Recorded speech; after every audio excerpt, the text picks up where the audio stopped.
So in this section, we're going to talk about creating categories and attributes. Now, we'll go over attributes in depth in the next couple of videos. In this first video, we're just going to talk about categories. And you may have noticed in your main navigation of your site, you have furniture, electronics, cell phones, cameras, computers, apparel. All these are categories. And these are only here if you installed the sample data. If you didn't install the sample data, you won't see these categories in here. However, we're going to be creating our own category from scratch in this video and adding it to this main navigation. So to do that, you need to be logged into your site. So, to get there, we need to go to Catalog, Manage Categories.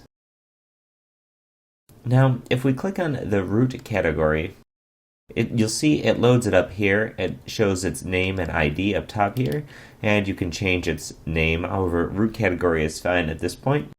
And what we want to do is we want to add a subcategory of apparel. So to do that, we'll then click Apparel, and you'll see there's a plus button next to it here. If we click that, you can see all of these subcategories. You can see there's pants, which is grayed out because it's disabled. However, we want to add a subcategory, and it's going to be hats.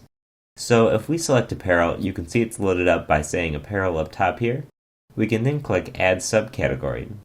And now it's going to say New Subcategory. And we'll just call this Hats. And we don't need a description right now. However, if you'd like a description, you can certainly add one.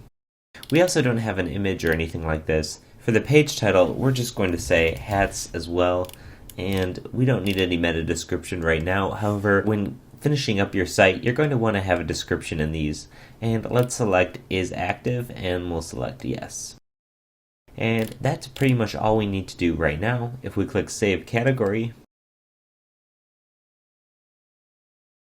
you'll see that hats has showed up here.